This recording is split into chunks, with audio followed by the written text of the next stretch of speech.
Hey there, Synth Drones. Today I want to talk about the future of synthesis. Hi, I'm Pure Ambient Drone. This is my channel where I talk about synthesizers. Think of it as the human side of synthesis. If you haven't already done so, hit the subscribe button and tap the bell to keep up with all of my synth adventures. I would love to have you here for each and every one of them. Check out the description and the comment that I pinned below for all of the awesome links to my website where you can find my music and other great links to other great places about synthesizers. Okay, with that being said, I want to talk about the future of synthesis. Now, first of all, I want to talk about prices. Now, you know as well as I do that vintage synthesizers have been going up, up, up. It is my prediction that the synthesizers that are being cloned by Behringer, once they are released and people start flocking to those, vintage prices will start to go down, down, down. Not in all cases, but in many. In fact, I've already seen price drops in some of the synthesizers that Behringer has announced and have already cloned, such as the SH101 by Roland. I've seen a small price drop in that, and I've also seen less people buying into the vintage gear that Behringer is cloning and has announced future plans to clone. Now, that's just a prediction. Now, obviously, some synthesizers from yesteryear are always going to go up, up, up, even if they're cloned, just because there are people out there that want the real deal. All right.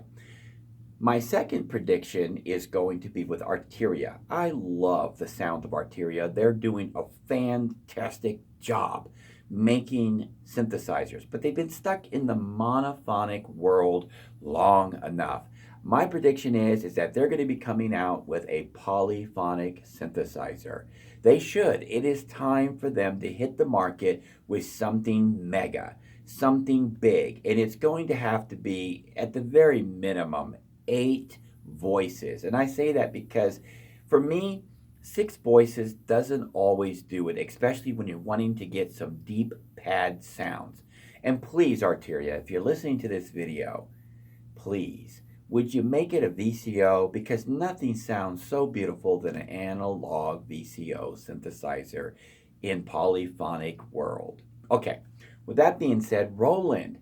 You know, some people think that I hate Roland, but I really don't. I've got a lot of Roland gear, and I've had a lot of Roland gear. In fact, I just got myself the SY22 Boutique, and I cannot believe that I got myself a Boutique because the knobs are so small. But you know, I got to thinking about something, and just hear me out on this. When Korg came out with the Volcas, you know, their knobs are even smaller, and they got a pass on that. Everybody forgave the Korg Volcas for their tiny bitsy knobs. In fact, I really haven't even seen or heard of any complaint about the Korg Volcas. Just think about what I'm saying. And what happens is Roland makes little bitty boutiques, and they got little knobs, which are actually, in some cases, in many cases, bigger than the Volcas, and people are slamming them for that. So I think that's kind of an unfair shake that Roland has gotten. And I think what it does, I think the reason why it came about is because Roland digitized their analog classics. It literally digitized their analog classics. It's almost like a Tron thing, right? You know, where they get trapped inside of a computer. They took these beautiful analog machines and stuck them into a digital world. But my prediction for Roland is that their machines are going to get bigger, and they make it back into analog.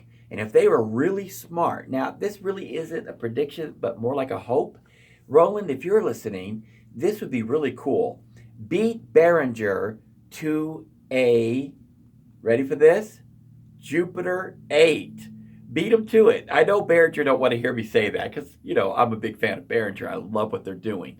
But if Roland was to beat Behringer to a Jupiter 8 and made it analog, in fact, what if they just reissued it almost verbatim? Obviously, there would have to be some modern changes, but could you imagine if Roland reissued the Jupiter 8 and maybe brought the Jupiter 6 along with them?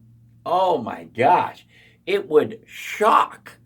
It would just shock the synthesizer world. Oh my gosh. It would be fantastic. Roland, if you want to save your company and bring it into the next decade, reissue some of your classics because people would buy them. In fact, Roland could get away with charging more money than Behringer if they would reissue their own classics. Bring back the Juno 106.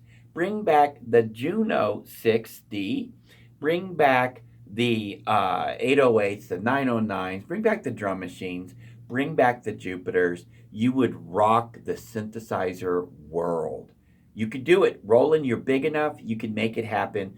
Like I said, this really isn't a prediction, but my prediction for Roland is that they're going to have to try to get back into the analog world some way, somehow. And I think that in the future, the near future, Roland is going to surprise us with something analog. Just my guess. You guys can leave a comment below telling me what you think about that one, because that I'm kind of on the fence about that one. They may go all digital. I don't know. They might stay in the digital world like they've been, but I really think that Roland's going to try to go someplace else with this. Moog is probably going to stay right where they have been for the next couple of years. I know that they're coming out with some new stuff for 2019, but I think for the most part, Moog is going to try to play it safe and keep in the monophonic world, other than their Moog 1, which hasn't been exactly received with as much love as they had hoped for. Nothing against the Moog 1. If I had the money to spare, I mean, I could afford a Moog 1, but I don't want to afford a Moog 1 at this point. Maybe sometime in the future on the secondhand market, I'll grab one of those up. Who's to say? I'm not saying it's a bad machine. I'm just saying that for me, I really don't want to afford an $8,000 polyphonic Moog at this point. So I think Moog's going to have to play it safe, and they're going to do that, and they're going to be coming out with pretty much monophonic synthesizers and duophonic synthesizers to kind of skate through the next couple of years and keep the company afloat. Just my guess. Third-party companies are going to be coming out of the woodworks. You can guarantee yourself that much. People are seeing an opportunity in the synth market. Buyer beware. There's going to be a lot of synth companies. It's going to be what I call fly-by-night, and they're not going to be established synth companies, and they're going to be pretty much trying to slap these things together to try to sell to us because they smell money. And that is what's going to happen in the next 2 to 3 years, is that these synth companies that don't really have any kind of reputation are going to start building stuff and trying to ram stuff down our throat because it's analog and they think we're fools, but synth drones are not fools. We're highly intelligent people, and we know what we want and we know what we love, and we are not fools. It's really hard to fool synth drones. But these companies don't care because there's always somebody out there that they can sell to because they're just getting into synthesis and they haven't grown up to be a full-grown synth drone like you and I. Okay? So there's going to be a lot of copycatters out there trying to sell stuff that really doesn't have a great value to it. Might sound good, but it won't last very long. My prediction for Electron, okay, I don't know. I think they're going to stay exactly where they've been staying. I think they're going to have to come out with something that's going to be fully analog and a little less complicated to use. There's a lot of people complaining that Electron gear is kind of a learning curve to it, and they've been getting better at it. I love electronic gear. I mean, it sounds fantastic, okay? And their prices are going to have to come down a little bit because some of the price points that they're at, it's not their fault.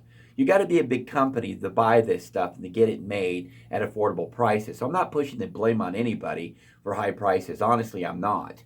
But the prices have to come down. It's going to compete because, again, Behringer is a very, very driving force in the synthesis world. Now, with that being said, Electron is in a league on their own, okay? They sell stuff and make stuff that's totally unique in the market, and much respect to them because they really are their own people and they've come up with their own sound. In fact, the only place you can get the Electron sound from is Electron, in my opinion. I mean, it is unique. And the same goes for Moog.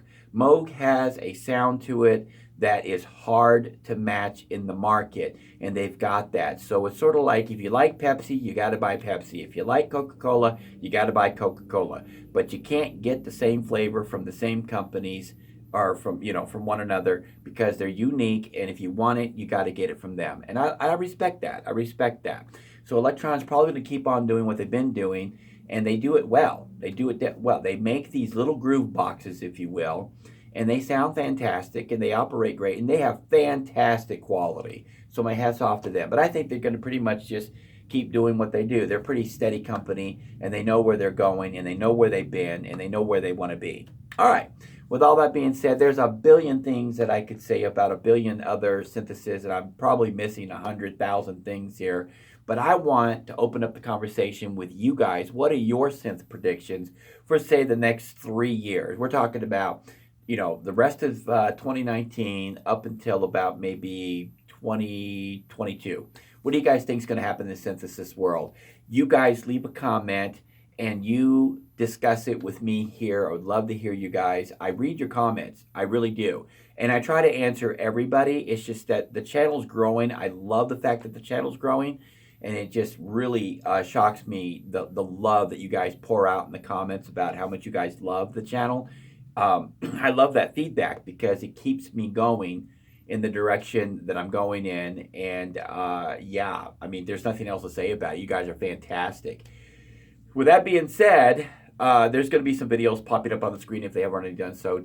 Check them out, because you may have missed something on my channel. Until next time, keep calm and synth on.